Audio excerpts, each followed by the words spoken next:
So Howard, how has business been affected by the coronavirus?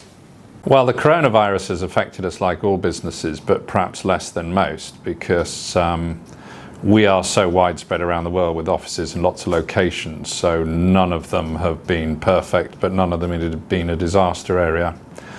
But a lot of our business these days is setting up companies who are coming into town to set up a new operation. So there's none of that going on. They're all sat at home and waiting to see what happens, so we can't expect any of that business. But on the other hand, the good news is, and I always say every problem has an opportunity within it, a lot of people are ringing me and going, I've been meaning to ring you after that conversation we had 3, 4, 5 years ago, because I need to get my personal affairs sorted out. And I don't have a huge amount to do at the moment, so I've taken the opportunity to do a little personal admin, and I've given you a call. So can we start thinking about principally my estate planning, wills, trusts, positioning themselves if they're going to move, immigrate to another country, return home, and all the things that are happening in Hong Kong certainly at the moment are giving pause for thought to my typical client, who's my typical age of 50 plus, who's in that position where he needs to start thinking about what happens next and how do I look after my family. So I'm getting quite a lot of calls, and that's keeping us busy. And what must clients focus on today when preparing for their death? Clients have to principally start with a will. Have you got a will? If not, that can be an absolute disaster area for your loved ones. If you die intestate, there are all sorts of issues. First of all, you lose any opportunity to tax plan. So your estate is whatever it is, whereas with a little forethought, you could have sorted things out so that inheritance tax, which is still an issue for many people in the world and in Hong Kong in particular, gets sorted as far as it can. Particularly our clients who are a lot of them are UK expats, so they will still be domiciled in the UK. Many of them don't realise that. They're still subject to 40% inheritance tax on their worldwide estates. To a certain extent, that is a voluntary tax, and you can plan out of it with a little care. But if you do nothing, you lose all those opportunities. So that's certainly one issue which comes to the fore. At times like this, not only because they've got a bit of time on their hands, but they're also faced with death all around them. So it does bring it home, I think. And Howard, what are the consequences of not dealing with this in an organised way? Nobody knows where anything is, and it's a real major task to find it. In our view, a simple estate takes 2 years to wind up, and a lot of that is actually finding the assets and getting control of them. For most international businessmen, they'll have far from a simple estate, so it'll probably take up to 6 years to sort it out. There are opportunities to shorten that considerably. If you use trusts, you can gather everything together in one neat little basket, so it's all there and essentially it's all done.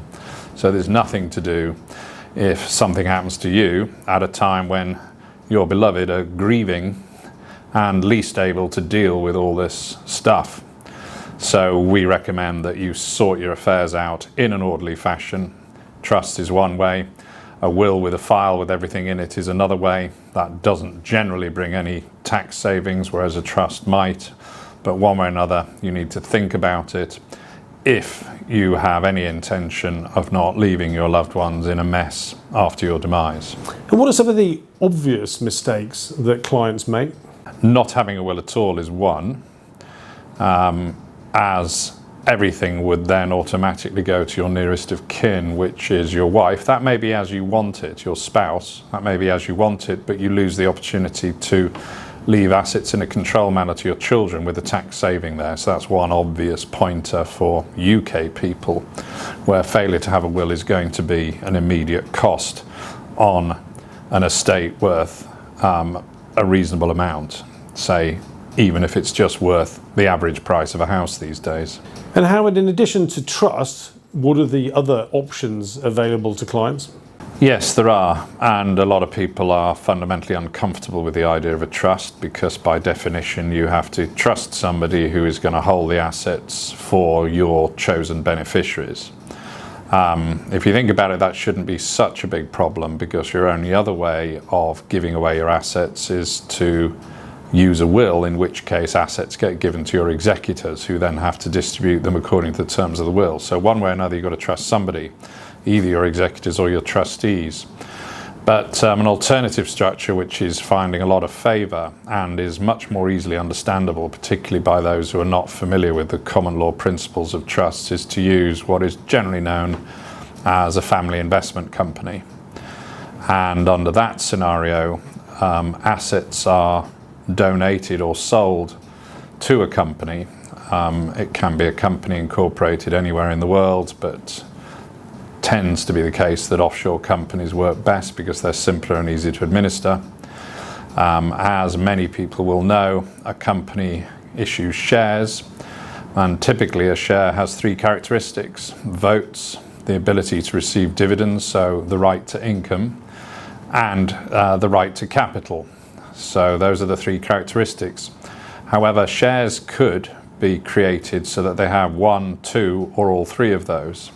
So you can create some interesting results by, for example, the head of the household transfers his assets to the company but retains all the votes. So he contains absolute control over the way that company is managed and what it does with those funds he's given. He may decide that he needs the income during his lifetime, so he may decide to keep the income producing shares, the shares which can carry dividends. But what he really wants to pass on is the capital shares, where most of the value is, and he can do that by giving them away gradually during his lifetime. If there are no tax issues, he can give those away in a will, but in this instance, rather than the will demising a whole variety of different assets, a basket full of assets in different countries under different legal systems, they're all owned by one company, so there's just one asset to pass on. So that would massively simplify things. It may not be tax efficient because the value of the capital shares is equal to the value of the underlying assets, so he may wish to give them away progressively during his lifetime and achieve tax advantage as well. But that is the general principle.